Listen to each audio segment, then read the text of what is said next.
मानस के सभी भक्तों को मेरा प्रणाम। आज की ये कथा रामचरितमानस के पंचम सोपान सुंदरकांड के दोहा नंबर 22 से पुनः प्रारंभ करने जा रहे हैं। श्रद्धालु जन कथा का ध्यान से श्रवण करें। प्रणत पाद रघुनायक करुणा सिंधु खरार, गए शरण प्रभु राखे हैं, तब अपराध विसार सियापति राम जय जय राम। मेरे प्रभु राम सीताराम, मंगल भवन अमंगल हारी रामा, द्रवहु सुत सिरति अजर बिहारी श्री राम। तुलसीदास जी इस दोहे का भावार्थ इस कारस्ते हैं। खर के शत्रु श्री रघुनाथ जी शरणागतों के रक्षक और दया के समुद्र है। शरण जाने पर प्रभु तुम्हारा अपराध भुलाकर तुम्हें अपनी शरण में रख लेंगे। राम चरण पंकज और धरहूं, लंका चल राज तुम करहूं। ऋषि पुलस्त जस विमल मयंका, ते सस महो जन होई कलंका। तुम श्री राम जी के चरण कमलों में को हृदय में धारण करो और लंका का आंचल राज्य करो। ऋषि पुलस्त जी का यश निर्मल चंद्रमा के समान है, उस चंद्रमा में तुम कलंक न बनो। राम नाम बिन गिरा न सोहा, देख विचार त्याग मद मोहा। बसनहीन नहीं सोय सुरारी, सब भूषण भूषित वर नारी। राम नाम के बिना वाणी शोभा नहीं दे पाती है। मद मोह को छोड़कर विचार करके देखो। हे देवताओं के शत्रु, सब गहनों से सजी हुई सुंदरी स्त्री भी कपड़ों के बिना नंगी शोभा नहीं पाती। राम विमुखो संपत्ति प्रभुताई, जाए रही पाई बिन पाई। सजल मूल जिने सरित है नाई, बरस गए पुन तब ही सुखाई। राम विमुख पुरुष की संपत्ति और प्रभुता रही हुई भी चली जाती है। उसका पाना ना के समान है। जिन नदियों के मूल में कोई जल स्रोत नहीं है, वे वर्षा बीत जाने पर फिर तुरंत सूखी जाते हैं। सुन 10 कंठ कहो पुनरोपी, विमुख राम त्राता ने कोपी।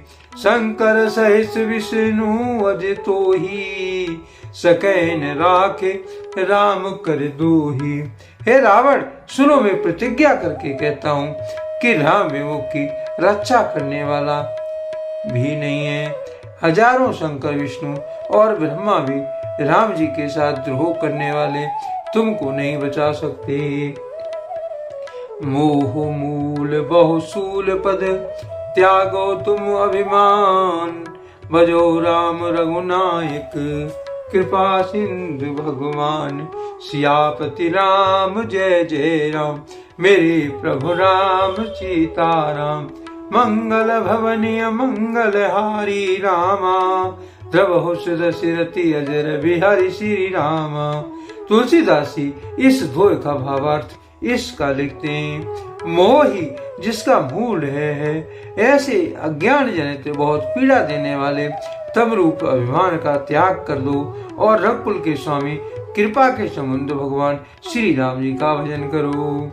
यद्यपि कही कपे अति हितवानी, भगति विवेक विरत नहीं सानी। बोला विष महाभिमानी, मिला हमें कपि गुरु बड़ ज्ञानी। यह तो हनुमान जी ने भक्ति, ज्ञान, वैराग्य और नीति से सनी हुई बहुत सी हित की वाणी कही, तो भी वह महान अभिमानी रावण बहुत हंसकर व्यंग से बोला कि हमें ये बंदर बड़ा ज्ञानी गुरु मिला।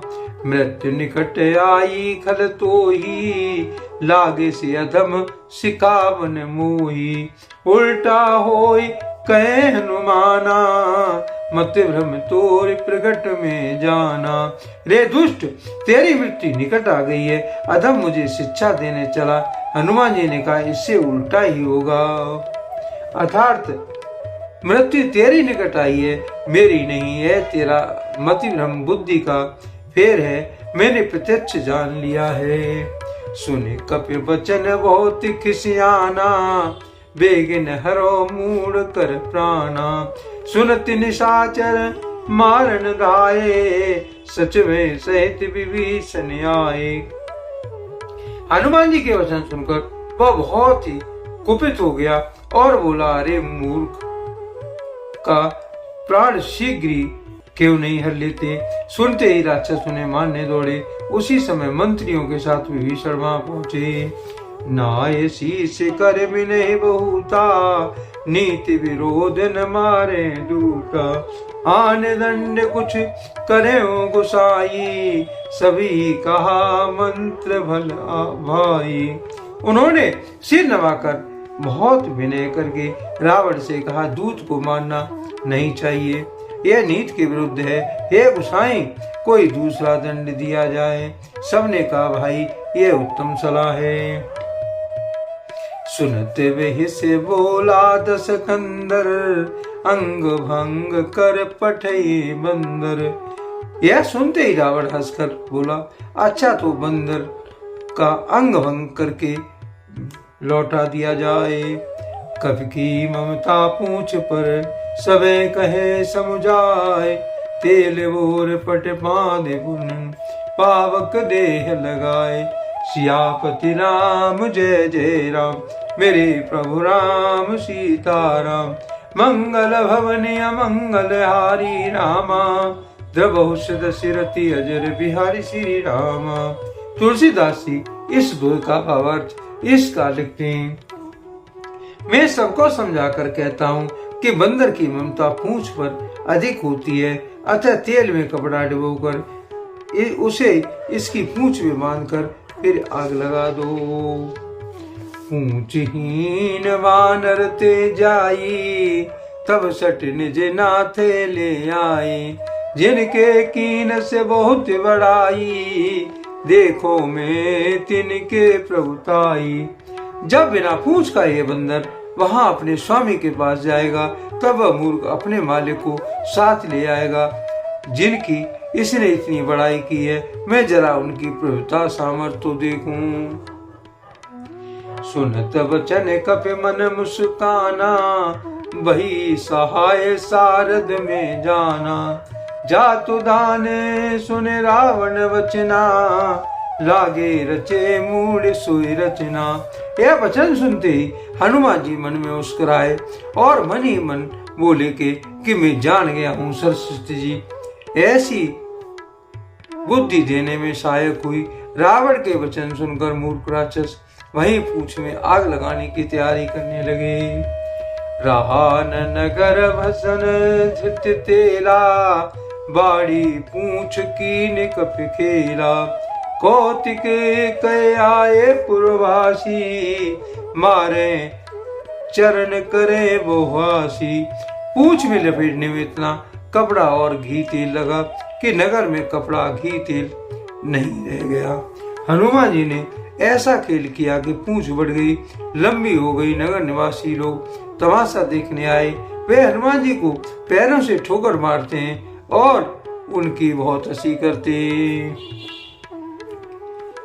बाजे ही ढोल दे सब तारी, नगर फेर पुन पूंछ प्रजारी। पावक जरत देखी हनुमंता, वही परम लग रूप तुरंता। ढोल बजते ही सब लोग तालियां पीटते हैं। हनुमान जी को नगर में फिराकर फिर पूंछ में आग लगा दी। अग्नि को जलते हुए देखकर हनुमान जी तुरंत ही बहुत छोटे से रूप में हो गए। निभुक चढ़े कपि कनक टारी, बही सभी तिन साचर नारी। बंधन से निकलकर वे सोने की अटारियों पर जा चढ़े। इनको देखकर राक्षसियों की स्त्रियां भयभीत हो गईं। हरि पीरत ते अवसरे, चले मरति 49। अट्टहास कर घर जा, कभी बड़े लागे आकाश। सियापति राम जय जय राम, मेरे प्रभु राम सीताराम। मंगल भवनी अमंगल हारी रामा, द्रबहुष दशरथी अजर बिहारी श्री रामा। तुलसीदास जी इस दोहे का भावार्थ इसका लिखते हैं। उस समय भगवान की प्रेरणा से 49 पवन चलने लगे।